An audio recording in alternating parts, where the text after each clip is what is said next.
66 మరి ముఖ్యముగా 67 ఈ 2 అధ్యాయాలు కూడా దావీదు రాసిన కీర్తన కావు. మరలా దావీదు కీర్తనలోనికి మనం రావటం జరిగింది. 68వ అధ్యాయము మొదటి వచనంలోనే దీని యొక్క ఫౌండేషన్ మనం చూస్తూ ఉన్నాం. 68వ అధ్యాయంలో ఉన్న కీ వచనము మొదటి వచనంలో మనం చూస్తూ ఉన్నాము, దేవుడు లేచును గాక అనే మాట. దీని యొక్క సందర్భము 2 సమూయేలు 6వ అధ్యాయంలో మందసము ఎప్పుడైతే యెరూషలేములోనికి దేవుడు ఏర్పాటు చేసుకున్న ఆ ప్లేస్లోనికి దావీదు తీసుకొచ్చాడో అప్పుడు ఈ కీర్తనను ఆయన రాసినట్టుగా మనం చూస్తూ ఉన్నాం. మొట్టమొదటిగా సినాయి పర్వతం క్రింద 11 నెలలు మోషే ధర్మశాస్త్రాన్ని తీసుకున్నారు. 11 నెలలు అక్కడ ఉండి దాదాపు నిర్గమకాండము 20వ అధ్యాయము నుండి లేవి కాండం మొత్తము సంఖ్యాకాండము 10వ అధ్యాయము వరకు 11 నెలలు టైము సినాయి పర్వతం కింద గడిచి వారు దేవుని యొక్క ధర్మశాస్త్రాన్ని వారు తీసుకున్నారు. సినాయి పర్వతం క్రింద ధర్మశాస్త్రాన్ని వారు తీసుకున్న తర్వాత సంఖ్యాకాండము 10వ అధ్యాయము 35వ వచనంలో ఈ మొదటి లైన్ని రాస్తాడు. సో దావీదు ఆయన బారో చేసుకున్నట్టుగా మనం చూస్తూ ఉన్నాము. మోషే ఏ మాటలైతే ఆయన పలికాడో మొదటి వచనంలో దేవుడు లేచునుగాక అంటే అర్థం ఏంటంటే, దేవా మాకు ముందు నీవు నడువుము అని ఇక్కడ ప్రార్థన చేస్తున్నాడు, దేవుని స్తుతిస్తూ అడుగుతున్నాడు కూడా. ఈ యొక్క అధ్యాయము మనకి ఎట్లాగా రిలేటెడ్ అనే విషయాన్ని ఆలోచించుకున్నప్పుడు చరిత్రలో మోషే యొక్క ప్రార్థనను 68వ అధ్యాయంలో దావీదు లెక్కించాడు. దేవా మా ముందు నీవు నడువు, మా ముందు నీవు నడవకపోతే మేము అడుగు కూడా ముందుకు తీయలేము. మరి ముఖ్యంగా మోషే సందర్భంలో కానీ దావీదు సందర్భంలో కానివ్వండి, వారి ఇద్దరి ముందు భయంకరమైన ఛాలెంజెస్ ఉన్నాయి. ఎగ్జిస్టెన్షియల్ ఛాలెంజ్ అని అంటారు. అంటే వారు మనుగడకే ఒక ప్రశ్నార్థకరమైన పరిస్థితులు. అది మోషే కాలంలో యుద్ధాలు కానివ్వండి, మరి ముఖ్యంగా దేవుడు వాగ్దాన భూమిలోనికి వారిని తీసుకెళ్తుండగా అప్పుడే సంఖ్యను లెక్క పెడతారు. సంఖ్యాకాండంలో అబ్రహాముకి చెప్పినట్టుగా దేవుడు దేశాన్ని ప్రజలను ఇచ్చాడు, ఇప్పుడు సంఖ్యను ఆయన ఇవ్వబోతున్నాడు. సంఖ్యాకాండంలో యుద్ధాలు చేయబోయే టైము. రెండవది దావీదు చుట్టూ కూడా 2 కూడా యుద్ధాలు ఉన్నాయి. ఈ 2 సందర్భాల్లో మనం ఏం చూస్తున్నామంటే, దేవా మాకు ముందుగా నీవు నడుముము, నన్ను నడిపించుము. ఎప్పుడైతే మీరు మా ముందు నడుస్తారో ఎవరు కూడా మా ముందు నిలవలేరు. 68వ అధ్యాయం యొక్క difficult interpretation new testament old టెస్టిమెంట్ని కూడా మనము చూడబోతున్నాం. సో ఏంటి 68వ అధ్యాయం యొక్క సారాంశం ఏంటంటే, దేవా మీరు నడవండి, మా ముందు మీరు నడవండి, మీరు లేకపోతే మేము ఓడిపోతాము. తర్వాత అపోస్తలుడైన పౌలు కూడా అనేక చోట్ల ఈ యొక్క 68వ అధ్యాయాన్ని నూతన నిబంధనలో కోట్ చేస్తూ ఉంటారు. మరి ముఖ్యంగా ఎఫెసీయులకు రాసిన పత్రిక 6వ అధ్యాయము 4వ అధ్యాయంలో కూడా ఆయన కోట్ చేయడం జరుగుతుంది.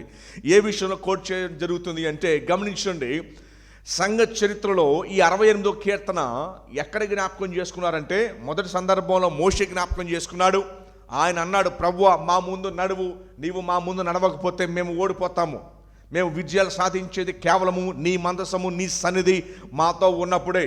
మరి చాలా సందర్భాల్లో దేవునికి మందసం ఉన్నప్పుడు ఇశ్రాయేలు విజయాన్ని సాధించారు, లేనప్పుడు వారు ఓడిపోయిన సందర్భాలు మనం చూసాము. అటు తర్వాత దావీదు ఇదే యొక్క మందసాన్ని యెరూషలేములోకి తీసుకొస్తున్నప్పుడు ఈ కీర్తన రాశాడు.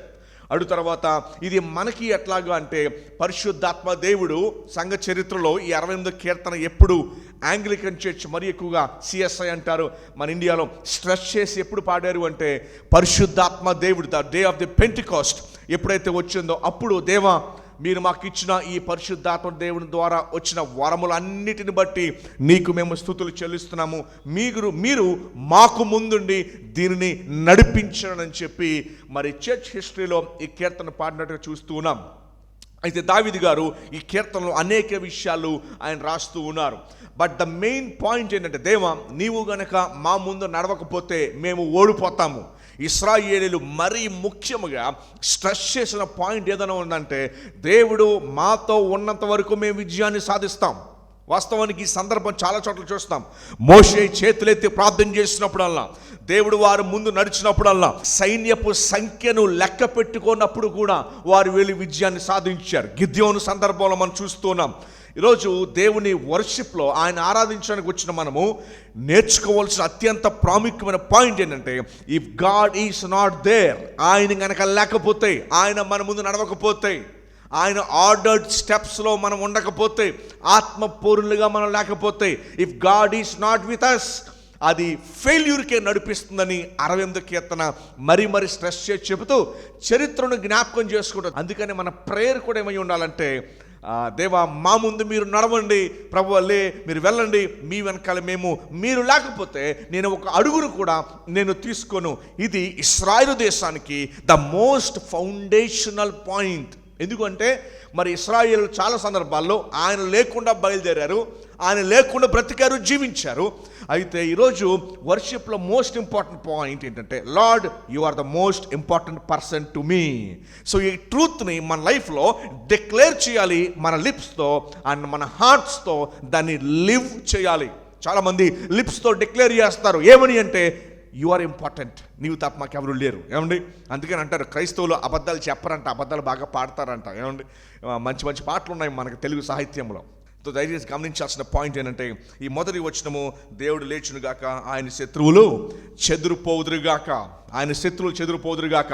ఇమాజిన్, మరి యేసు ప్రభుని సిలువ వేసిన యూదుల లీడర్షిప్ కానివ్వండి, దాని తర్వాత రోమీలు వాళ్ళందరూ కూడా ఆయన సమాధి కాపలా కాశారు. బహుశా యేసు ప్రభు సమాధి ఒక్కరి సమాధి అయి ఉంటుంది ప్రపంచంలో కాపలా కాసిన సమాధి. జనరల్గా ఎవరు సమాధి కాపలా కాయరు. ఆ సమాధిని జైల్లో మరి కాపలా కాస్తారు, మరి బయట కాపలా కాస్తారేమో కానీ సమాధి కాపలా కాయరు. ఎందుకంటే సమాధిలో ఉన్న వ్యక్తి ఎప్పటికీ బయటికి రాడు.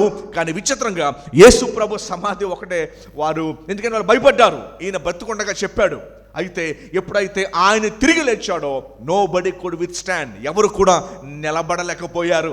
సో ఇదే కాన్ఫిడెన్స్ ఇశ్రాయేలుకి ఉంది, ఇదే కాన్ఫిడెన్స్ మీకు ఉండాలి. అరే నా ప్రభు, ఆయన విజయం ఎట్లాంటిదంటే, ఆయన సమాధికి వీళ్ళు కాపలా కాయాల్సి వచ్చింది, వారి భయపడినంతే జరిగింది. ఏమని అంటే, ఇదిగో 2వ లైన్లో ఉంది, ఆయన శత్రువులు చెదిరిపోదురుగాక. అందుకనే వారందరూ కూడా మరి దాదాపు ది ఆల్ వెంట్ అన్కాన్షియస్లో వారు పడిపోయి ఏమైందో కూడా అర్థం కాలేదు. అందుకని వెళ్ళి ఏమని రిపోర్ట్ ఇచ్చారంటే, ఇదిగో సమాధి తెరవబడింది అంటే చివరికి డబ్బులు ఇచ్చి వారి నోరుని మూసినట్టుగా మనము చూస్తూ ఉన్నాం. దయచేసి గమనించండి, God should be with us. అందుకని కదా రోమీయులకు రాసిన పత్రిక 8వ అధ్యాయం 35వ వచనంలో, దేవుడు మన పక్షమున ఉండగా మనకు విరోధి ఎవడు. సో ఇది మన లిప్స్తో, పెదాలతో డిక్లేర్ చేయడం కాదు, మన హార్ట్స్తో లివ్ చేయాలి అన్న విషయాన్ని వర్షిప్ అని మనం పిలుస్తూ ఉన్నాం. అది దేవుని వాక్యం పిలుస్తూ ఉంది. సో అంచేత మనతో పాటు ఆయన నడుచునుగాక. 2వ వచనాన్ని మనం చదువుకుందాం, చూడండి. మన ఆయన శత్రువులు చెదిరిపోదురుగాక, ఇది ఇశ్రాయేలు యొక్క కాన్ఫిడెన్స్. దయచేసి గమనించండి, ఈ కీర్తనలో 2 విషయాలు ఉంటాయి.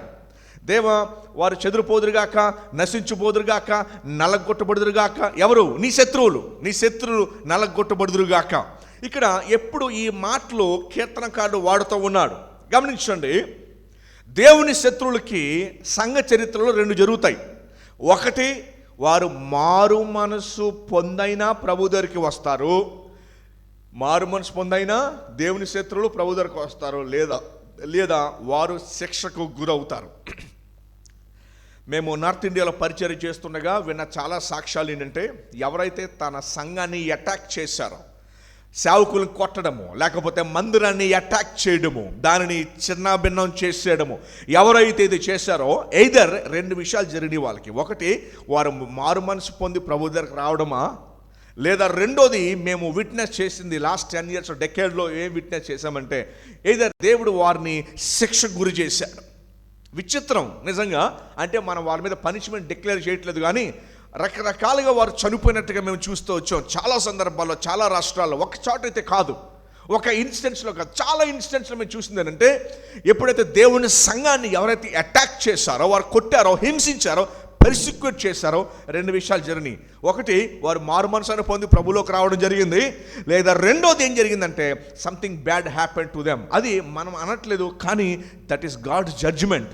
అయితే ఒక్క ఇన్స్టెన్స్లో కాదు, చాలా ఇన్స్టెంట్స్లో, చాలా సందర్భాల్లో ఇది జరిగినట్టుగా మనం చూస్తున్నాం. అందుకని 2వ లైన్లో ఈ మాట ఉంది, ఆయన శత్రువులు చెదిరిపోవుదురుగాక. బాబేలు పర్వతం దగ్గర ఏమైంది?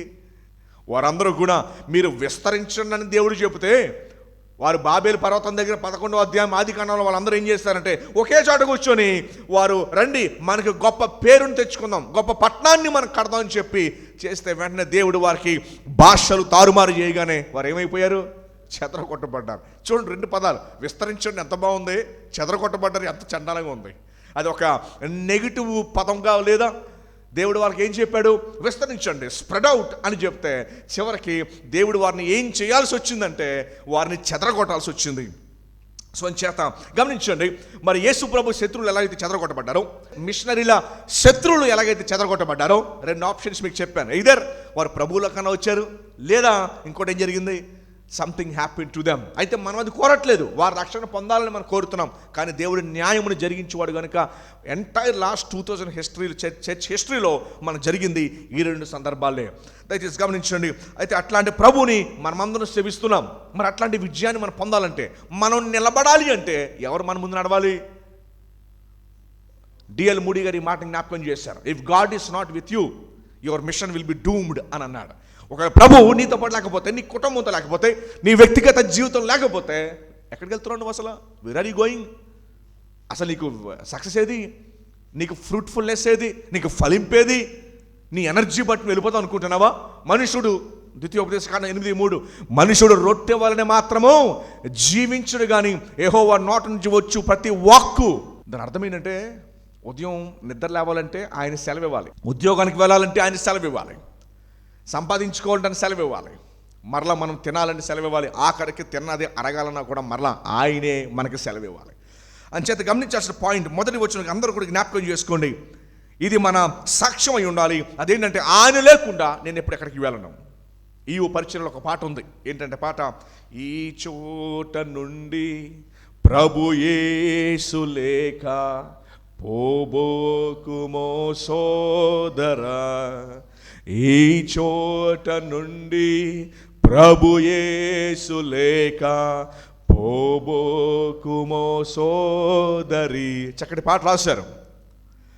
అందుకనే మోషే అదే అన్నాడు, దేవాలే మా ముందు నడువు, మందసాన్ని ముందు తీసుకువెళ్ళారు. 2వదిగా దావీదు, 3వదిగా ఆది సంఘము, 4వదిగా ప్రస్తుతము ద ప్రెసెంట్ కరెంట్ చర్చ్ మన ముందు ఆయన నడవాలనే మాటని జ్ఞాపకం చేస్తూ, ఎప్పుడైతే నడుస్తాడో ఏం జరుగుతుందో 2వ లైను, ఆయన శత్రువులు ఏమవుతారండి? చెదిరిపోదురుగాక. ఆయన శత్రువులు చెదిరిపోదురుగాక. మీకు విషయం తెలుసా, ఒకవేళ ఆయన మన ముందుగా నడవకపోతే ఏం జరుగుతుంది తెలుసా? కౌంటర్ ఎఫెక్ట్ ఏం జరుగుతుంది తెలుసా? ఆయన మనతో ఉంటే ఏం చూసాం? వారు చెదిరిపోదురుగాక. ఒకవేళ ఆయన లేకపోతే ఆ శత్రువులు మనల్ని పైనుంచి దే విల్ కిల్ us, మనల్ని డామినేట్ చేసి దేవుని పని మన ద్వారా జరగనివ్వకుండా మనల్ని డామినేట్ చేసి క్రష్ చేస్తారు. If God is not with you, ఆయన నీతో పాటు కనుక లేకపోతే కనుక యూ విల్ బి క్రష్డ్ ఎమోషనల్గా, సైకాలజికల్గా, ఫినాన్షియల్గా, హెల్త్ పరంగా యూ విల్ బి క్రష్డ్. ఎందుకంటే సాతానుడు గర్జించి సింహం వలె ఎవరి మృంగైదమని తిరుగుతున్నాడు కనుక యూ విల్ బి క్రష్డ్. చూసారా, ఇశ్రాయేలు అలాగే క్రష్ చేయబడ్డారు. చాలా యుద్ధాలు వారు ఓడిపోయారు. ఎందుకు? దేవుడు వారితో పాటు నడవలా. గమనించారా? అంచేత మొదటి వచనము అది కీలకమైన వచనము. ఈరోజు ఇది మన ఆరాధన. What is worship? నా వర్షిప్ ఏంటో తెలుసా? ఆయన లేకుండా ఎక్కడికి వెళ్ళను. He is most important for me. ఏ విషయం, ఏ వ్యక్తి, ఏ ఏది లేకపోతే మీరు బ్రతకలేరు మీ జీవితంలో. జనరల్గా మనం అంటూ ఉంటాం కదా, అమ్మో మా అబ్బాయి లేకపోతే అసలు బ్రతకలేనండి, నా వల్ల కాదు, అసలు నేను బ్రతకలేను. నేను మీ జీవితంలో ఏది లేకపోతే మీరు బ్రతకలేరు. అసలు నిమిషం ఆలోచించకుండా ఈ ప్రశ్నకు ఇవ్వాల్సిన ఆన్సర్ ఏంటంటే, నా ప్రభువు లేకుండా నేను బ్రతకలేను. నిమిషం ఆలోచించకుండా. ఎందుకు తెలుసా? ఆయన నిమిషం ఆలోచించకుండా మన కొరకు అదే ఆన్సర్ చెప్తాడు. జాన్ 3:16, దేవుడు లోకమును కొంచెం కాదు మళ్ళీ. సో అంచేత ఆయన నిమిషం కూడా ఆలోచించరు. ఎవరు లేకుండా బ్రతకలేకపోతారని మనల్ని అడిగితే we will take some time అని అంటాం మనం. నో, మనం ఇవ్వాల్సిన అవుట్ రైట్ ఆన్సర్ ఏంటంటే, నా ప్రభువు లేకపోతే నేను బ్రతకలేను నేను. సో అంచేత దయచేసి గమనించండి, దిస్ ఈజ్ వర్షిప్. ఇది ఆరాధన. లిప్స్ ద్వారా వచ్చేది కాదు. ఇది లిప్స్ ద్వారా రాలేదు. అసలు వచ్చిన వేస్టే. This cannot come through our lips. No use. It should come from our life and heart. ఏమండి ఏంటది? నా ప్రభు లేకపోతే స్వంచేత గమనించండి, దట్ ఈస్ వర్షిప్. అందుకనే ముందు 65 కీర్తనలు అంటాడు, సియోనులో మౌనముగా ఉండుటే నీకు స్తుతి చెల్లించుతా అన్నాడు. ఒకవేళ ఆరాధన జంపింగ్ అండ్ లౌడ్ సింగింగ్ అయితే మోగవాడు ఎలా ఆరాధిస్తాడు? How can dumb and deaf worship the Lord? అందుకని అన్నాడు, సియోన్లో మౌనముగా ఉండట నీకు స్తుతి చెల్లించుట. అందుకనే ఇక్కడ చెప్తున్నాడు, వాట్ ఈస్ ట్రూ వర్షిప్ ఏంటంటే, ఇదిగో ప్రభువా నువ్వు లేకపోతే నేను లేను. You are the most important person. నా జీవితంలో అతి ప్రాముఖ్యమైన వ్యక్తి నువ్వే, నాకు ఇంకెవరు లేరు. ఇక నువ్వు లేకపోతే నేను బ్రతకలేను. గతంలో ఎవరో సంఘ చరిత్రలో కానీ మాట అన్నాడు, నా దగ్గర నుంచి అన్నీ తీసేసుకో, కానీ నా బైబిల్ మాత్రం నా దగ్గర తీసుకోవద్దు. యు టేక్ ఎనీథింగ్ ఫ్రమ్ మీ, నా దగ్గర నుంచి ఏదైనా నువ్వు తీసేసుకో, కానీ నా దగ్గర నుంచి నా బైబిల్ మాత్రము తీసుకోవద్దు. ఇంకొక ఆయన ఏమన్నాడంటే, నువ్వు బైబిల్ కూడా తీసేసుకో, కానీ రోమిలకు రాసిన పత్రిక మాత్రం ఆ ఒక పత్రిక నాకు ఇచ్చేయి. చూసారా, వాట్ ఈస్ మోస్ట్ ఇంపార్టెంట్? ఆది సంఘానికి మోస్ట్ ఇంపార్టెంట్ ఏంటి? వారి లైఫ్ వారికి మోస్ట్ ఇంపార్టెంట్ కాదు. వారి లైఫ్ వారికి మోస్ట్ ఇంపార్టెంట్ కాదు. ఎగ్జాక్ట్గా 1 month క్రితము మన దగ్గరికి కోల్మ్యాన్ అనే బ్రదర్ వచ్చారు. ఏమండి, ఆయన పంచుకున్న టెస్టిమోనీ ఏంటంటే, నా లైఫ్ కన్నా నాకు మోస్ట్ ఇంపార్టెంట్, నా ఫ్యామిలీ కన్నా నా చిల్డ్రన్ 13 మంది పిల్లలు ఈజ్ మోస్ట్ ఇంపార్టెంట్ ఏంటంటే మై లార్డ్ నాకు చాలా ఇంపార్టెంట్. That is worship. ఇది లిప్స్ ద్వారా రాలేదు, ఇంపాసిబుల్. అసలు the greatest musician AR Rahman తీసుకొచ్చిన వర్షిప్ తీసుకురాలేదు. బికాస్ వర్షిప్ కమ్స్ నీ హార్ట్, లైఫ్లో నుంచి వర్షిప్ వస్తుంది. హౌ యూ లీడ్, అసలు నీ ఫౌండేషన్ ఏంటి? అసలు నువ్వు దేని కొరకు బ్రతుకుతున్నావు? అసలు ఎవరు లేకపోతే నువ్వు ఉండలేవు. What is your foundation? నా లార్డ్, నా ప్రభు, ఆయన నా ఫౌండేషను. అసలు ఇంకేది కాదు. ఆయన ముందెళ్తేనే వెనకాల, ఆయనతో పాటే, ఆయన లేకపోతే నేను లేను. ఆయన నాకు మోస్ట్ ఇంపార్టెంట్, ఆయన కొరకే. ఆయన ముందు ఎవరైనా సరే నథింగ్. ఇగో అది నా లైఫ్, అది నా లీడింగ్, అది నేను అట్లానే నడుస్తాను, నేను అట్లానే మాట్లాడతాను, అట్లానే చూస్తాను, అట్లానే తింటాను, అట్లానే అన్నీ చేస్తాను నేను. అది నా life dedicated to the lord. ఏమండి, నా లైఫ్ అది వర్షిప్ అంటే. అది లిప్స్ ద్వారా రాలేదు కదా. ఎట్లా వస్తుంది? లిప్స్ ద్వారా వస్తుందా? ఇంపాసిబుల్. అందుకనే మొదటి వచ్చిన ఎక్కువ సమయాన్ని మనం గడపడం గల కారణం ఏంటంటే అది ఫౌండేషన్ వేస్తుంది. 68వ కీర్తన మొదటి వచనం. అయితే ఇంకోటి గమనించండి, మరి ఎప్పుడైతే ప్రభు మనతో పోటీ ఉంటాడో అప్పుడే మన శత్రువులను మనము జయించగలం. చూడండి, రెండో లైన్లో ఏముందో, ఆయనను ద్వేషించు వారు ఆయన సన్నిధి నుండి పారిపోదురుగాక. 2 ఆప్షన్స్ ఇచ్చాను. మొదటిదేంటి? ఎయిదర్ వారు రక్షణలోకైనా వస్తారు, లేదా ఇగో God will have his judgement. ఆయన జడ్జ్మెంట్ వారి మీద మనం చూసాం. ఇది కేవలం ఒక సందర్భంలో చూసింది కాదు. ఇది నేను దాదాపు ఒక 7-8 మంది కామెంటేటర్స్ అసలు ఈ వచనం గురించి ఏం చెప్పారు అని నేను చూశాను. అందరినీ, Charles Spurgeon, Martin Luther 4 volumes రాశాడు దీని మీద. ఆడమ్ క్లార్క్ అని వెరీ ఫేమస్ కామెంటేటర్, వాళ్ళందరూ చెప్పింది ఏంటంటే, ఇదిగో లాస్ట్ 400 years వాళ్ళందరూ ఇచ్చిన ఎక్స్ప్లెనేషన్ కూడా ఇది ఒకటే, ఈ రెండే జరుగుతాయంటావు. Either they come to Christ, వారు ప్రభు కన్నా వస్తారు, లేదంటే దేవుడు will take care of them. ఓకేనండి. సో అందుకని ఈ మాట ఏంటంటే, అది ఆయన ద్వేషించేవారు ఆయన సన్నిధి నుండి పారిపోదురుగాక. తర్వాత ఏమని చూడండి, 2 విధానాలు ఎక్స్ప్లెయిన్ చేశాడు. పొగ ఎలాగైతే చెదరగొట్టబడుతుందో, అగ్నికి మైనము ఎలాగైతే కరిగిపోతుందో, వారు ఆ రీతిగా కరిగిపోతారన్న మాటను మనం చూసాం. మరి పొగ ఎంతసేపు వస్తుందండి? చూడండి, మన ఇంట్లో నుంచి ఒకవేళ పొగ వస్తే కనుక అది ఎలకాలం ఉండిపోతుందా? పొగలో సబ్స్టెన్స్ ఉండదు, మెటీరియల్ ఏమి ఉండదు కదా. అలాగనే మైనము చూడండి చాలా గట్టిగా ఉంటుంది. కొన్ని లావ్ క్యాండిల్స్ ఉంటాయి. ఈ లావ్ క్యాండిల్స్ బహుశా రాయి కంట, స్టోన్ కంట స్ట్రాంగ్గా ఉంటాయి, హార్డ్గా ఉంటాయి ఈ క్యాండిల్స్. కానీ మరి కరుగుతూ వెళ్ళిపోతుండగా చూసారా మెత్తగా అయిపోతుంది. సాఫ్ట్ టిష్యూ లైక్ కాటన్ కంటే మెత్తగా ఉంటుంది. ఇంకా కాటన్ అని కొంచెం హార్డ్గా ఉంటుంది, నొక్కితే ఇది ఆ హార్డ్నెస్ కూడా ఉండదు అని అంటున్నాడు. Your enemies, the church enemies, the believers enemies, విశ్వాసుల యొక్క శత్రువు, సంఘం యొక్క శత్రువు ఏమైపోతారంటే, ఇక్కడ రాయబడిన మాట చూడండి. ఏమన్నాడంటే, దేంతో పోల్చాడు? పొగతోను, రెండవది మైనము, వ్యాక్స్తో ఆయన పోల్చడం జరిగింది.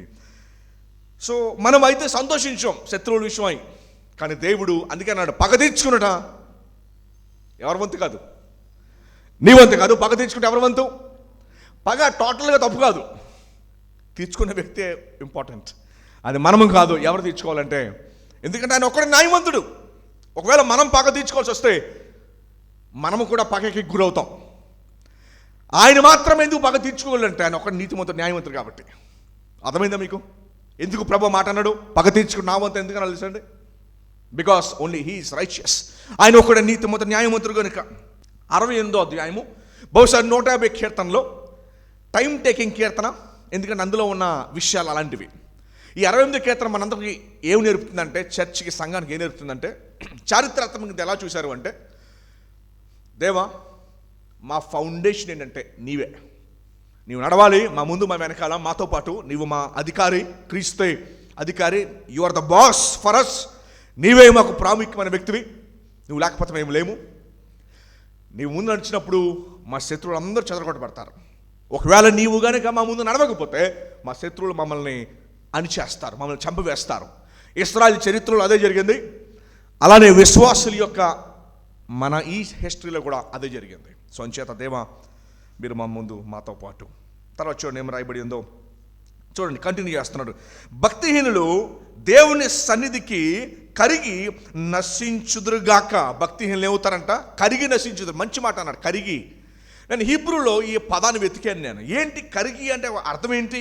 భక్తిహీనులు దేవుని సన్నిధికి కరిగి నశించుదు, కరుగుతారంట. అఫ్కోర్స్ పైన వ్యాక్స్ గురించి ఇచ్చాడు. కరిగి నశించుదురు ఏంటి? కరిగి అంటే ఎప్పుడైతే ఆయన సన్నిధికి వస్తారో, ఎంత కఠినాత్ములైనా సరే దేవుడు మార్చగలిగిన దేవుడు. మరి భయంకరమైన కఠినాత్ములైన సౌలుని దేవుడు పౌలుగా మార్చాడు. కఠినాత్ములను దేవుడు మార్చాడు. 1975 సంవత్సరంలో నార్త్ అమెరికా దేశం నుండి 6 పైలట్లు వాలంటరీ రిటైర్మెంట్ తీసుకొని, నేను ఎందుకు చెప్తానంటే వారు నా స్నేహితులు, వాళ్ళ యొక్క పిల్లలు, మనవళ్ళు. వాళ్ళ ఇంట్లో కొద్ది రోజులు ఉన్నాను నేను. వారు రిటైర్మెంట్ తీసుకుని, వాలంటరీ రిటైర్మెంట్ తీసుకుని ఏం చేశారంటే, ఎక్వెడోర్ అని సౌత్ అమెరికాలో ఒక దేశం ఉంది, స్పానిష్ మాట్లాడతారు అక్కడ. ఆ జాతుల్లో ఉన్నవారు ఒకరినొకరు చంపుకుంటూ వారి యొక్క జాతిని అంతరించే పరిస్థితికి వస్తే, వీరు వారికి సువార్తను అందించడానికి వెళ్ళారు. 6 సువార్తను అందించడానికి వెళ్ళిన మొదటి వారంలోనే 2018లో అండమాన్ నికోబార్ ఐలాండ్లో జాన్ ఆలన్ చౌ అని చెప్పి ఒకతను సువార్త పరిచర్య చేయడానికి వెళితే వారందరూ బాణాలతో చంపేశారు. So almost the same story. 1975లో ఇలా 6 మిషనరీలు వెళ్ళి ఏం చేశారు అంటే 6 చంపేశారు, ఈటలతో చంపేశారు. వాళ్ళ అబ్బాయి స్టీవ్ సెయింట్ అని అతను నా స్నేహితుడు. 6 చంపేస్తే మరి 6 భార్యలు మా భర్తను ఎక్కడైతే చంపేశారో 6 మేము కూడా ఆ చంపిన చోటకే వెళ్ళి మా భర్త విడిచిపెట్టిన పరిచర్యను మేము కొనసాగిస్తామని చెప్పి, అప్పుడు మలేరియా, ఇతర జ్వరాలతో, వైరల్ ఫీవర్స్తో చచ్చిపోతున్నారు. చిన్న చిన్న పిల్లలు పుట్టి చనిపోతున్నారు రోజుల తరబడిలో. వీరు వెళ్ళి వారికి మెడిసిన్స్ ఇచ్చారు. వీరు వెళ్ళి వారికి మెడిసిన్స్ ఇచ్చేసరికి వాళ్ళందరూ పిచ్చిపోయారు. అదేంటిది, మేము వారి యొక్క హస్బెండ్స్ని, భర్తల్ని ఈట్లు పెట్టి బాణాలు కొట్టి మేము చంపేస్తే వారు వచ్చి మమ్మల్ని బ్రతికిస్తున్నారు ఏంటి అసలు? హౌ? ఎందుకు అసలు? చివరికి ఆ దేశం అంతా కూడా మారిపోయింది just because of the story. ముందు ఇట్ డిడ్ నాట్ ఎగ్జిస్ట్. ఆ దేశం అంతా మారి అనేక మందిరాలు కట్టబడ్డాక స్టోరీ ఏంటంటే, నా స్నేహితుడు ఆ నాన్నగారిని చంపిన అతని దగ్గరికి వెళ్ళి, ఏంటి నువ్వు చేసిందని అడిగితే, వాళ్ళ నాన్నగారు చంపిన వ్యక్తి అంటాడు, నువ్వు నన్ను చంపివేశాయి. మీ నాన్న ఇక్కడ చంపాను నేను, మీ నాన్నగారిని నేను ఇక్కడ ఈటితో పొడి చంపాను నేను. వారి చేతిలో గన్ ఉంది, అయినా కూడా నా మీద యూజ్ చేయాల. They wanted to die, they did not want to shoot. వాళ్ళు నన్ను షూట్ చేయాలనుకోవాలా అన్నాడు. నాకు ఒకటి చెయ్యి, మీ నాన్నగారు ఇక్కడ చంపాను, నువ్వు కూడా నన్ను ఈటితో పొడిస్తే నా ఆత్మ శాంతిస్తుంది, నాకు ఆ గిల్టు పోతుంది, ఆ నెపం నా మీద పోతుంది, చంపే అంటే అని అన్నాడు. నేను చంపను, కానీ నువ్వు నాకు పని చేసి పెట్టాలి. మా నాన్నగారు లేరు కదా నాకు, నీవు మా పిల్లలకి తాతగారుగా నీవు ఉంటావా అని చెప్పి అతను అడగగానే అతను ఒప్పుకొని వీళ్ళిద్దరూ దాదాపు ప్రపంచంలో 100 దేశాలు తిరిగి ఇద్దరు కలిసి సాక్ష్యం చెప్పారు. యూట్యూబ్లో ఉంటుంది కాబట్టి చూడండి. వారిద్దరు మరణం తర్వాత MAF, mission aviation fellowship, Google చేయండి, అనేది స్టార్ట్ అయింది. మిషన్ ఏవియేషన్ ఫెలోషిప్ అంటే ఎక్కడెక్కడైతే సువార్త రోడ్లు లేని కొండ, అతి ఇబ్బందికరమైన పరిస్థితులు ఉంటాయో, ఈ పైలట్లు ఏం చేశారంటే కొన్ని హెలికాప్టర్స్, విమానాలు కొని ఆ లేని చోటకి బైబిల్స్, మెడిసిన్స్, ఇప్పటికి కూడా ఆ పరిచర్య కంటిన్యూ అవుతుంది. ఆ పరిచర్య పేరు MAF, మిషన్ ఏవియేషన్ ఫెలోషిప్, దాని పేరు. ఓకేనండి. దాన్ని ఐడహో అనే రాష్ట్రంలో బోయిసీ అనే క్యాపిటల్ సిటీలో ఉంది. అనేక సార్లు నేను దర్శించి ఒక గ్రేట్ వర్క్ని దేవుడు వారి ద్వారా జరిగిస్తూ ఉన్నాడు. ఇదంతా ఎందుకు చెప్తానంటే ఇంకో ఈ వచనం కొరకే. ఏంటో వచనం, భక్తిహీనులు దేవుని సన్నిధికి కరిగి నశించుదురు. 2 ఆప్షన్స్. ఏంటో 2 ఆప్షన్స్? ఒకటి, వారు మారు మనసు పొంది ప్రభు దగ్గరికి వస్తారు. రెండవది, దేవుడు వారిని God will see them. 2 options. మరి చరిత్రలో అనేక సందర్భాల్లో చాలామంది, నేను సేవకుల్ని తిట్టేవాడిని, పాస్టర్లను తిట్టేవాడిని, మీటింగ్ జరుగుతుంటే రాళ్ళు వేసేవాడిని, దాని మీద, ఆ గుంపు మీద రాళ్ళు వేసేవాడిని నేను. కానీ ప్రభు ఇప్పుడు నన్ను మార్చాడు. అదే రాళ్ళు నా మీద పడుతుంటే అనుకున్నాను ఒకప్పుడు, ఇదిగో నేనే కదా అట్లాంటి వ్యక్తిని. ఆ రాళ్ళు వేసిన వారి కొరకు నేను ప్రార్థన చేస్తాను. కరిగి ఏమైంది? బండరాయి లాంటి హృదయం ఏమైంది? It melted like wax. మైనంలాగా మెల్ట్ అయింది. ఇది ఎప్పుడు జరుగుతుంది తెలుసా? మొదటి లైన్ ఉన్నప్పుడు, దేవుడు లేచునుగాక, ఆయన మాతో పాటు నడుచునుగాక, మా ముందు నడుచునుగాక, మమ్మల్ని నడిపించునుగాక. This is worship. ఇట్లాంటి లైఫ్ని విశ్వాసంగా మనం లీడ్ చేయాలా. Not by our might but by faith. మన శక్తిని బట్టి కాదు, ఇదిగో విశ్వాసాన్ని బట్టి. తర్వాత చదువుదాం, చూడండి. అందుబట్టి ఏం జరుగుతుందంట? నీతిమంతులు సంతోషించుదురుగాక. నీతిమంతులు ఏం చేస్తారు? ఎందుకంటే దేవుడు వారికి విక్టరీని దయచేశాడు. ఎంత గొప్ప విక్టరీ అంటే, మంటలో కాలిపోతున్నప్పుడు, రాళ్లతో కొట్టబడుతున్నప్పుడు, ప్రభువా వీరేమి చేయుచున్నారు, వీరిని ఎవరెవరిని క్షమిస్తారు? కొట్టబడేవాడు అనాలి. సార్ నన్ను కొట్టకండి సార్, ఇంకెప్పుడు చేయండి సార్ అనాలి. అంతేనా? కొట్టబడేవాడే కదా. మీ ఇంట్లో చిన్నపిల్లలను కొడతంటే, మమ్మీ ఇంకెప్పుడు నేను ఏం చేయను అని అంటారా? లేదంటే మమ్మీ నేను క్షమించేస్తానులే అంటారా? ఏంట్రా నన్ను క్షమించేదని చెప్పి ఇంకో 2 దెబ్బలు వేస్తారు అండి. ఇక చూడండి, నీతిమంతులు సంతోషించుదురుగాక, వారు దేవుని సన్నిధిని ఉల్లాసించుదురుగాక. ఒకసారి ఎఫెసీయులకు రాసిన పత్రిక 6వ అధ్యాయము 10వ వచనాన్ని మనం చదువుకుందాం. ఎందుకంటే సంఘానికి దీనికి సంబంధం ఏంటో ఎఫెసీయులకు రాసిన పత్రిక 6వ అధ్యాయము 10వ వచనం నుంచి గమనించండి. దేవుడు సంఘాన్ని ఎక్విప్ చేస్తాడు, బిలీవర్ని ఎక్విప్ చేస్తాడు, ప్రిపేర్ చేస్తాడు, యుద్ధము నెగ్గటానికి సిద్ధపరుస్తాడు. ఇది వెరీ ఇంపార్టెంట్. ఎట్లా సిద్ధపరుస్తాడు? మన శత్రువుని ఎట్లాగా డీల్ చేసి విజయాన్ని సాధిస్తాము. ఇదిగో 10వ వచనం అంటున్నాడు, తుదకు ప్రభు యొక్క మహాశక్తిని బట్టి ఆ శక్తిని మీకు ఇచ్చాడు, ఆయన యందు బలవంతులై ఉండుడి. ఎట్లాగా? మీరు అపవాది తంత్రములను ఎదిరించుటకు శక్తివంతులగునట్లు దేవుడిచ్చే సర్వాంగ కవచమును. ఎవరైనా మీ మీద గొడవ పడుతున్నారు అనుకోండి, వారి వెనకాల సాతానుడు ఉండి మిమ్మల్ని పోక్ చేస్తున్నాడు, మిమ్మల్ని ఇబ్బంది పెడుతున్నాడు. సాతానుడు వారిలో ఉండి, సర్పంలో ఎలాగైతే లూసిఫర్ వచ్చాడో, సైతానుడు వచ్చాడో, అదే రీతిగా మిమ్మల్ని ఎవరైనా ఇరిటేట్ చేస్తూ మిమ్మల్ని ఇబ్బంది పెడతారు అనుకోండి, ద రీజన్ ఏంటంటే ఇదిగో సాతానుడు వారి వెనకాల ఉండి చేసే పని ఇది. తర్వాత చూడండి 12వ వచనము. అందుకని ఒక బిలీవర్ని, విశ్వాసుని దేవుడు ఏం చేస్తాడు? ఎక్విప్ చేస్తాడు, బలపరుస్తాడు. ఎలా బలపరుస్తాడు? ఇదిగో ఇలాగే బలపరుస్తాడు. ఎలాగనగా మనము పోరాడినది శరీరులతో కాదు కానీ ప్రధానులతోనూ అధికారులతోనూ ప్రస్తుత అంధకార సంబంధులకు లోకనాథులతోనూ ఆకాశ మండలమందున్న దురాత్మల సమూహంతోనూ పోరాడుచున్నాము. కనిపించే వారితో కాదు, ఎవరితో కాదు. అందుకని క్రిస్టియన్స్ హిస్టరీలో రివోల్ట్స్ ఏం చేయలేదు? రోడ్డు మీదకి వచ్చి ఏం చేయలేదు? చరిత్ర రివోల్ట్ చేయలా. కానీ వాళ్ళు ఏం చేశారంటే ప్రేయర్ చేశారు, సాక్ష్యంగా నడుచుకున్నారు. దేవుడు లోకాన్ని వంచాడు. నన్ను వెంబడించండి, ఫాలో మీ, నేను మిమ్మల్ని మనుషులు పట్టు జాగ్రత్తగా చేస్తాను. ఎలా చేస్తాను? I will build my church. నా సంఘాన్ని నేను కట్టుకుంటాను, ఆయన సంఘాన్ని నన్ను కాపాడుకుంటాడు. చాలా సందర్భాల్లో ఇండియాలో పెద్ద ప్రశ్న ఇది. మరి క్రిస్టియన్స్ మీద ఎంతో పెర్సిక్యూషన్ వస్తుంది, క్రిస్టియన్ మైనారిటీస్ మీద ఇండియాలో ప్రస్తుతం ఉన్న దాంట్లో పెద్ద డిబేట్ ఇది. సరే, అందరికి పెద్ద కన్ఫ్యూషన్. ఫైట్ చేయాలా లేకపోతే ప్రభు చూసుకుంటాడని విడిచిపెట్టాలా? What should we do? ఏం చేయాలంటే ఒక్కసారి చరిత్ర వెనక్కి వెళ్తే లాస్ట్ 2000 years చర్చ్ హిస్టరీ. ఏ హిస్టరీ? మన హిస్టరీ. ఎవరి హిస్టరీ అది? If we look at our history, మన హిస్టరీలో ఏం జరిగిందో తెలుసా?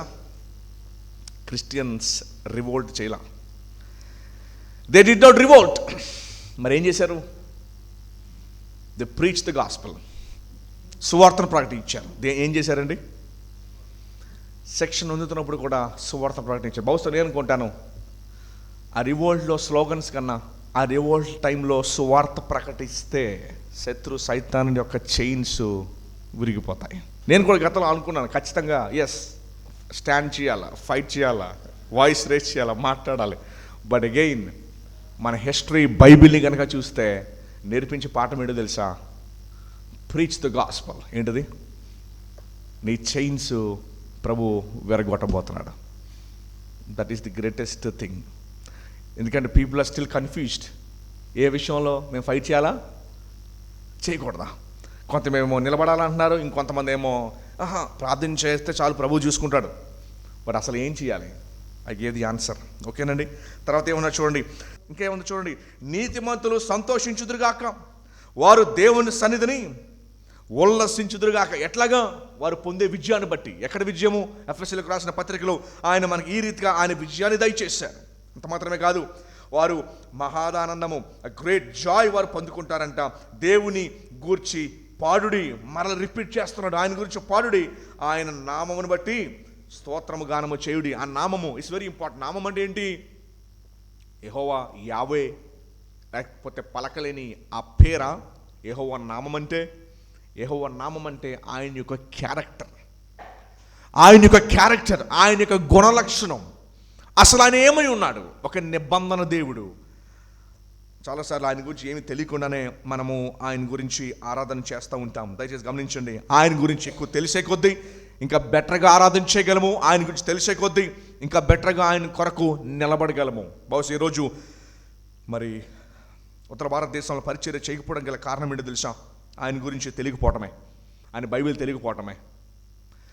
తిరునెల్వేలి అనే డిస్టిక్లో నుంచే చాలాసార్లు మీకు జ్ఞాపకం చేశాను, 5-6 మిషనరీ సొసైటీలు వచ్చినాయి. తిరునెల్వేలి, ఐఏఎం, ఐఎంఎస్టీ, ఎఫ్ఎంబిబి, ఇవన్నీ కూడా. దానికి గల కారణం ఏంటంటే 1970s లో 1980sలో తిరునెల్వేలి డిస్టిక్లో పిల్లల్ని ఉదయం 2-3 అధ్యాయాలు అప్పచెప్తే తప్ప తల్లిదండ్రులు కనీసం స్కూల్కి కూడా పంపించేవారు కాదు. బ్రేక్ఫాస్ట్ పక్కన పెట్టండి. బైబిల్ని అంత సీరియస్గా వారు తీసుకున్నారు. వారు బైబిల్ని అంత సీరియస్గా తీసుకున్నారు కనుకనే ఒక్క జిల్లా, తమిళనాడు ఒక్క జిల్లా నుండి 5-6 మిషనరీ సొసైటీలు మన భారతదేశంలో ఉన్న 26 రాష్ట్రాల్లో కూడా వారు పనిచేస్తున్నారు, తమిళ్ మిషనరీస్. దీనికి గల కారణం ఏంటంటే ఇదిగో ఈ వచనమే, దేవుని గురించి పాడుడి, ఆయన నామమును బట్టి స్తోత్రగానము చేయుడి. అంటే ఆయన్ను తెలుసుకోవాలి, ఆయన్ను ఎరగాలి. నాకు టైం లేదండి, నాకు కష్టమండి, ఆయన వాక్యాన్ని నేను అంత టైం స్పెండ్ చేయలేనండి అంటానికి లేదు. ప్రతి ఒక్కరికి 24 hours దేవుడు టైం ఇచ్చాడు. నీ ప్రయారిటీ దేనికి ఇస్తున్నావు? సో అంచేత క్రిస్టియన్స్గా ఖచ్చితంగా 66 పుస్తకాలు మనకి తెలియాలి, ఆయన్ని మనము తెలుసుకోవాలి, మన ప్రభువుని. నిత్యత్వంలో కూడా మనం గడపబోయేది అదే. అంచేత ఇక్కడ కూడా మనం చేయబోయేది అదే. ఎప్పుడైతే ఆయన మనకి తెలుస్తాడో ఆయన కొరకు ఎలా జీవించాలో మనకి తెలుస్తుంది. ఓకేనండి. సో అందుకనే తిరునెల్వేలి జిల్లాలో అంత గొప్ప కార్యాలు జరగడం దానికి కారణం అదే. తర్వాత చూడండి, తర్వాత లైన్లో ఏమైనా చదువుతారు ఎవరైనా? వాహనమెక్కి అరణ్యములలో ప్రయాణము చేయు దేవుని కొరకు ఒక రాజ్య మార్గము. వాస్తవానికి దావీదు ఈ మాట ఎందుకు రాశాడంటే, వాహనం ఎక్కి అరణ్యములలో ప్రయాణము చేయు దేవుని కొరకు. ఆ రోజు బయలుదేవుడుకున్న ఒక లక్షణం ఏంటంటే, ఆ బయలుదేవుడు మా కొరకు అనగా వారి కొరకు మేఘాల మీద వారి కొరకు వస్తాడని చెప్పి వారి పుస్తకాలు రాసుకుని మరి వర్షానికి సంతానోత్పత్తికి బయలుదేవుడిని పూజించేవారు. కానీ దావీదు దానికి కాంట్రాస్ట్గా, దానికి వ్యతిరేకంగా no no no no no ఒక్కడే ఉన్నాడు. అందుకనే కింద లైన్లో అంటున్నాడు, యెహోవా అను ఆయన నామమును బట్టి ఆయన సన్నిధిని ప్రహర్షించుడు. యెహోవా అను ఆయన నామమును బట్టి ఇక్కడ క్యారెక్టర్ అనే అర్థాన్ని మాత్రమే కాదు, ఆయన ఆది నుంచి ఉన్నవాడు, అందరికంటే ముందున్నవాడు, ఎవరు సహాయం లేకుండా ఉన్నవాడు. ఇంగ్లీష్లో సెల్ఫ్ ఎగ్జిస్టెంట్ అని అంటారు. సో ఆయన ఏమంటున్నాడంటే, బయలుదేవుడు కాడు, లేకపోతే ఇంకొక మొలెక్కు అష్టారోతు ఈ దేవుళ్ళు ఈ దేవతలు కాదు. అందుకే అంటున్నాడు, వాహనం ఎక్కి అరణ్యంలో ప్రయాణం చేయు దేవుని కొరకు ఒక రాజ్య మార్గము చేయుడి. రాజ్య మార్గంగా ఆయన ఘనపరిచి స్తుతించండి. యెషయా 57:14 వచనంలో ఈ మాటను మనం చదువుతాము. సో చేత ఆయన ఘనపరచడం కూడా మనం చూస్తున్నాము ఇక్కడ. తర్వాత లైన్లో చూడండి ఏమని రాయబడి ఉందో, 5వ వచనము, తన పరిశుద్ధాలయమందుండు. ఏంటండి అది? తన పరిశుద్ధాలయమందుండు దేవుడు తండ్రి లేని వారికి తండ్రియు. చూడండి, ఇప్పటిదాకా మొదటి 4 వచనాలు ఏం చూసామంటే, యుద్ధములు చేసి విజయాన్ని దయచేయువాడు మా కొరకు, శత్రువులను అనగద్రొక్కువాడు, శత్రువులను కరిగించిన వాడుగా ఇప్పటిదాకా మనం చూసాం. అక్కడ నుండి ఇప్పుడు దేవుడు ఆయన ఎంత ఎంత గొప్ప ఘనమైన వాడు, సృష్టికర్త. ఈ సృష్టి చాలా పెద్దది కదా. సో సృష్టికర్త ఎంత పెద్దవాడు అయి ఉన్నాడో, మన దేవుడు ఎట్లాంటి వాడంటే, he's a personal and person. ఆయన ఒక పర్సను అండ్ పర్సనల్ దేవుడు కూడా. Is very personal. అందుకని మనందరం కూడా ఎక్కడో కొండెక్కితేనే కాదు ఆయన చూసేది, వివిఐపి పాస్ ఉంటేనే కాదు ఆయన్ని మనం చూడగలిగింది. మనము ఒక చిన్న గుడిసెలో నువ్వు ప్రార్థన చేసినప్పుడు ఆయన నీతో పాటు ఉంటానని మనకి ప్రామిస్ చేశాడు. సో అవర్ గాడ్, ఆయన ఎంత మైటీ దేవుడో, ఎంత ఘనమైన వాడో, ఉన్నతమైన వాడో, at the same time most personal కూడా. అందుకని ఇక్కడ అంటున్నాడు చూడండి, అని అంటున్నాడు, తండ్రి లేని వారికి తండ్రియు. ఈ బాధ ఎవరికి అర్థమవుతుంది? తండ్రి లేని వారి బాధ ఎవరికి అర్థమవుతుంది? దగ్గరున్న స్నేహితుడికి అర్థమవుతుందా? బంధువులకు అర్థమవుతుందా? ఎవరికి అర్థమవుతుంది? ఎవరికి అర్థం కాదు కదా. విధవరాండ్రకు న్యాయకర్తనై ఉన్నాడు. ఎవరు తీర్చగలరు? ఈ పెయిన్ ఎవరు తీర్చగలరు? భర్త పోగొట్టుకున్న ఆ యొక్క స్త్రీకి కానీ, బిడ్డల్ని పోగొట్టుకున్న తల్లికి కానీ ఆ బాధ ఎవరికి అర్థమవుతుంది? ఎవరు తీర్చగలరు? గమనించండి, దేవుడు ఎంత మైటో అంత పర్సనల్ కూడా. It's very personal. అంత పర్సనల్ కాబట్టి 70 కిలోమీటర్లు నడిచి సమరయ స్త్రీ, ఒకే స్త్రీ, సింగిల్ విమెన్, బావి దగ్గర నీళ్లు తోడుకుంటూ ఉండగా ఆమెను కలవటానికి వెళ్ళాడు. బహుశా ఈరోజు బిజీ గొప్ప గొప్ప వేల కోట్ల సంపాదించిన పాస్టర్స్ ఒక సింగిల్ వ్యక్తితో టైం గడపాలంటే బహుశా ఒక 50,000, 1,00,000, 10,000 ఫోటోకి అడుగుతారేమో కానీ, బట్ అవర్ లార్డ్ ఎంత మైతో అంత పర్సనల్ దేవుడు. అందుకనే యువర్ షెపర్డ్, మీ కాపరి మీతో సమయాన్ని స్పెండ్ చేయగలగాలి. చాలా చర్చల్లో కాపరికి నీ పేరే తెలీదు, ఎట్లాగా నీ పర్సనల్ హౌ హీల్ ఆయన నీతో టైం ఎలా స్పెండ్ చేసి నీ ఆత్మీయ అవసరం ఎలా తీర్చగలరు? నీ పేరే తెలియదు అసలు. నీ హార్ట్ ఎలా తెలుస్తుంది ఇక? నీ హార్ట్ అవసరాలు ఎలా తీరుస్తారు ఇక?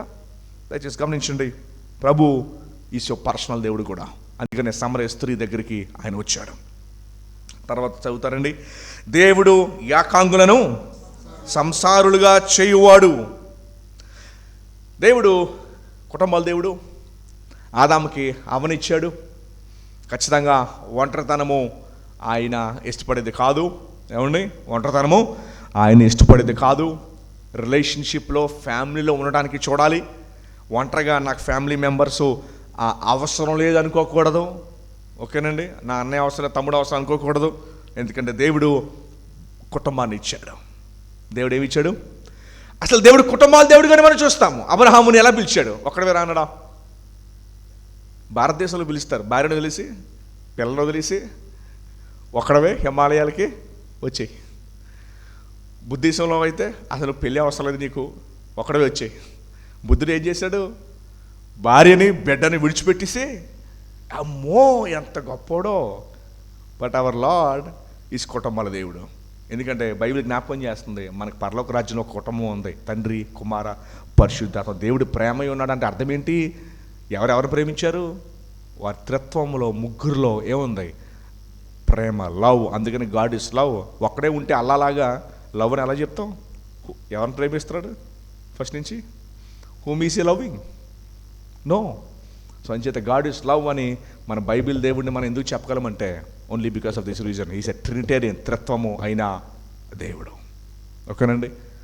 సో అంచేత దీన్ని మనం గమనించుకోవాలి. ఆయన కుటుంబాల దేవుడు. Relations are very important. Relations మనం దూరం చేసుకోకూడదు. ఒకవేళ వారు చెడ్డవారైనా, వారు మీ మీద దుర్భాషలాడినా, వారు మిమ్మల్ని చిన్నగా చూసినా, పనికిరాని వారిగా చూసినా, still you should value them. ఎందుకంటే దేవుడు నేను ఒంటరిగా చేయలా. అది వారికి తెలీదు, నువ్వు నేర్పించు. వారికి తెలీదు, యూ టీచ్ దెమ్. నీ హ్యూమిలిటీ ద్వారా నేర్పించు, నీ తగ్గింపు ద్వారా వాళ్ళకి నేర్పించు. ఈరోజు నేర్చుకోకపోయినా దేవుడు ఏదో ఒక పాఠం నేర్పుతాడు. వారు మార్పు కోసం కాకపోయినా నీ ఆత్మీయ ఎదుగుదల కోసమైనా నువ్వు తగ్గించుకొని వారి దగ్గర నువ్వు ఉండాలి. వారి కోసం కాదు, అబ్బే వాళ్ళకంత అర్హత లేదండి, వాళ్ళకి అర్హత లేదు, కరెక్టే. కానీ దేవుడి వాక్యానికి విధేయత చూపించడానికైనా సరే నీ ఫ్యామిలీ మెంబర్స్తో నువ్వు ఉండాలి. Your family is very important. దేవుడు కుటుంబాల దేవుడు. సో ఇప్పుడు దాకా మనము చూడగలిగిన ఇవే.